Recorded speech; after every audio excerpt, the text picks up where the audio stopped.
भारत को एक समय सोने की चिड़िया कहा जाता था, क्योंकि उस दौर के राजाओं की शान और शौकत के चर्चे दुनिया में थे। हालांकि यही दौलत दुनिया भर के हमलावरों को भी अपनी ओर खींचती थी। इसीलिए उस दौर के राजा अपने खजानों को बचाने के लिए इनसे जुड़ी जानकारी गुप्त रखते थे। उस दौरान कई क्रूर आक्रमणकारी भले ही राजाओं की सत्ता छीनने में कामयाब रहे, लेकिन वे कई छिपे हुए खजानों को हासिल नहीं कर सके। भारत में ऐसे कई खजाने हैं जिनकी तलाश करनी अभी भी बाकी है। हम आपको देश के ऐसे ही कुछ खजानों के बारे में बता रहे हैं जिन्हें लेकर कई तरह की बातें आज भी प्रचलित हैं। नमस्कार दोस्तों, आप सभी का स्वागत है हमारे YouTube चैनल पर। अगर आपने इस चैनल को सब्सक्राइब नहीं किया है तो प्लीज़ सब्सक्राइब कर दीजिए। तो चलिए शुरू करते हैं। ईसा पूर्व 5वीं शताब्दी में बिंबिसार मगध का राजा था।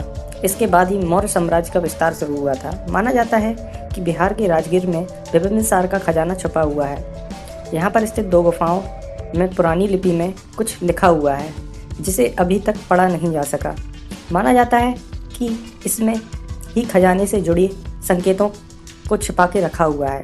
खजाने से जुड़े संकेत इतने ठोस थे कि अंग्रेजों ने इस खजाने को खोजने के लिए तोप का सहारा लिया, लेकिन असफल रहे थे। लोगों के मुताबिक संभव है कि यहाँ लिखे संकेतों से कहीं और छिपे खजाने का नक्शा मिल सके। नंबर 2, नादिर शाह का खजाना। नादिर शाह ने 1739 में भारत पर हमला कर दिल्ली पर कब्जा कर लिया था। इस हमले में न केवल हजारों निर्दोष लोग मारे गए थे, बल्कि नादिर शाह पूरी दिल्ली को भी लूट कर ले गया था। लूटे गए खजाने में मयूर तख्त और कोहिनूर के साथ लाखों की संख्या में सोने के सिक्के और बड़ी मात्रा में जवाहरात थे। सालों से चली आ रही कहानियों के मुताबिक माना जाता है कि युद्ध के उस माहौल में नादिर शाह पूरे खजाने पर अपनी नज़र नहीं रख पाया।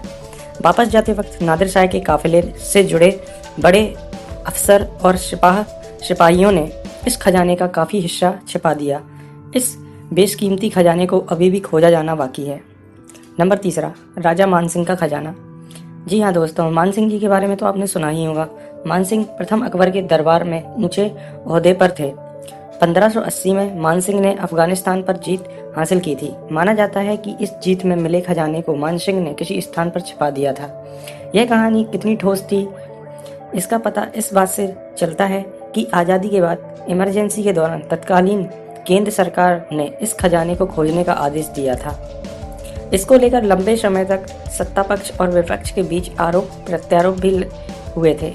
आधिकारिक रूप से यह खजाना अभी भी किसी कहानियों का हिस्सा बना हुआ है और माना जाता है कि यह अभी भी किसी गुप्त स्थान पर छुपा हुआ है।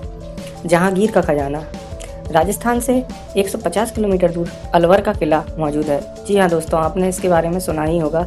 इलाकों में प्रचलित कहानियों के मुताबिक मुगल शाहजहां जहांगीर अपने निर्वासन के दौरान अलवर में रहा था। इस दौरान जहांगीर ने अपना खजाना यहाँ किसी गुप्त जगह पर छिपा दिया था। कई लोग मानते हैं कि यह खजाना अभी भी अलवर में ही दबा हुआ है। नंबर 5, श्री मूकांबिका मंदिर का खजाना। कर्नाटक के पश्चिमी घाट में कोलूर में स्थित मूकांबिका मंदिर में भी खजाना होने की बात कही जा सकती है। मंदिर के पुजारी के मुताबिक मंदिर में सांपों के खास निशान बने हुए हैं। भारतीय मान्यताओं के मुताबिक छुपे हुए खजानों की रक्षा सांप करते हैं। ऐसे में पुराने समय में खजाना छुपाने वाले ऐसे चिन्ह बनाते थे, इससे मंदिर से जुड़े लोगों को संकेत और चेतावनी दोनों मिल जाए। इस खजाने का अनुमान इस बात से ही लगाया जा सकता है कि मंदिर में रखे जवाहरात की कीमत 100 करोड़ रुपए आंकी गई है। अभी तक खजाने का कोई सुराग नहीं मिला है। नंबर 6, आंध्र प्रदेश के गुंगटूर में कृष्णा नदी के तटीय इलाके काफ़ी समय से अपने हीरो के लिए प्रसिद्ध थे। एक समय में यह इलाका गोलकुंड राज्य में शामिल था। विश्व प्रसिद्ध कोहिनूर हीरा भी यहीं की खदानों से निकाला गया था। माना जाता है कि इलाकों में कृष्णा नदी के तट पर कई हीरे खोजे जाने का इंतजार कर रहे हैं। तो दोस्तों, आपको कौन सा फैक्ट अच्छा लगा, कौन सा रहस्य अच्छा लगा, आप हमें कमेंट सेक्शन में बताइए। और क्या आप इस खजाने को खोजने जाना चाहते हैं तो हमको कमेंट सेक्शन में बताइए। Thank you.